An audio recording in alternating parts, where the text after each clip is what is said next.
আসসালামু আলাইকুম। আজকের ভিডিওতে আপনাদের জন্য 4টি সুখবর রয়েছে।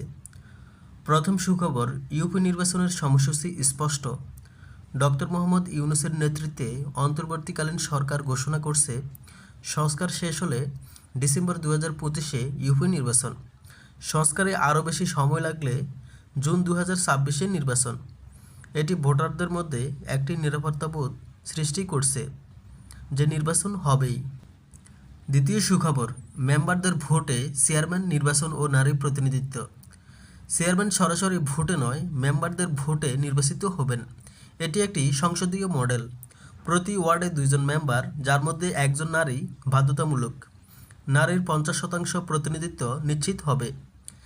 স্থানীয় সরকারের দলীয় প্রভাব কমবে এবং নারীর নেতৃত্বে উৎসাহ আসবে।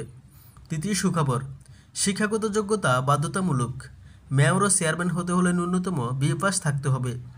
এর ফলে শিক্ষিত ব্যক্তিরা রাজনীতিতে আগ্রহী হবেন।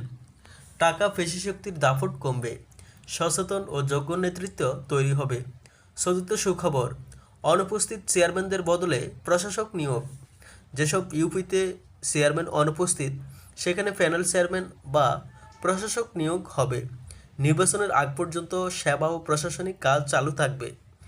জাতীয় নির্বাচনের মতো স্থানীয় নির্বাচনেও সংসদীয় ধাঁচে নির্বাচন হবে। চেয়ারম্যান হবেন মেম্বারদের ভোটে। সারসংক্ষেপ, এই 4টি সিদ্ধান্ত বাংলাদেশ স্থানীয় সরকারকে প্রতিনিধিত্বমূলক, শিক্ষিত, নারী সমন্বিত এবং দলীয় প্রভাবহীন করতে ভূমিকা রাখতে পারে।